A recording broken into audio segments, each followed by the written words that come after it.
I've had the incredible privilege over the last year of being in the lives of people who are dying, and most of whom have died. And there's an intimacy to that and an honesty to that which really you don't find anywhere else.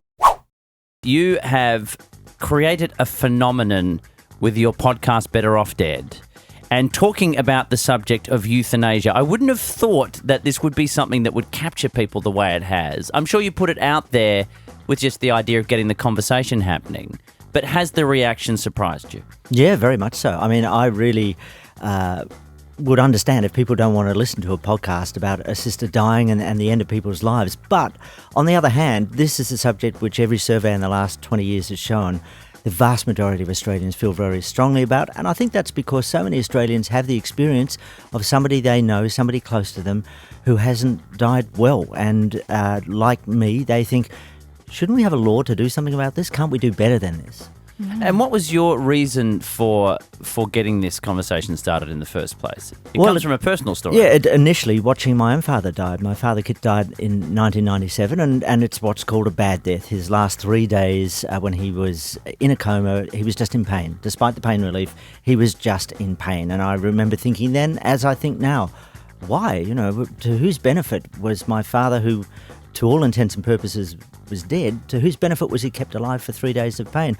And since starting on this project, I've heard so many stories and way worse stories than that about what's happening around this country now and every week. And a part of your podcast, you do follow the stories of people in this situation. And I was just wondering how difficult, knowing that, you know, you do have a emotional and personal story related to this, how difficult was it doing the research and speaking to these people when obviously it's a really tough topic to even talk about, let alone be so close with these people? I've found it emotionally quite bruising at times. I've had the incredible privilege over the last year of being in the lives of people who are dying, and most of whom have died. And there's an intimacy to that and an honesty to that which really you don't find anywhere else in your life. But that's also the thing that's kept me pushing forward. Their stories and the stories of others I've been told.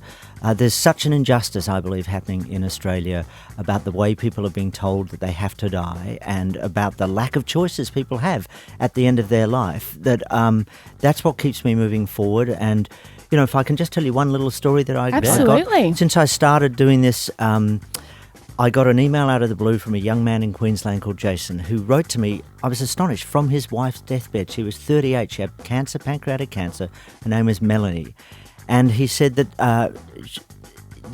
the way our system works, there is a choice. There's one choice if you want to hasten your own death. If you're dying, remember she was dying, you can refuse all treatment, which means you effectively starve and dehydrate yourself to death. That's it. That's the choice we have.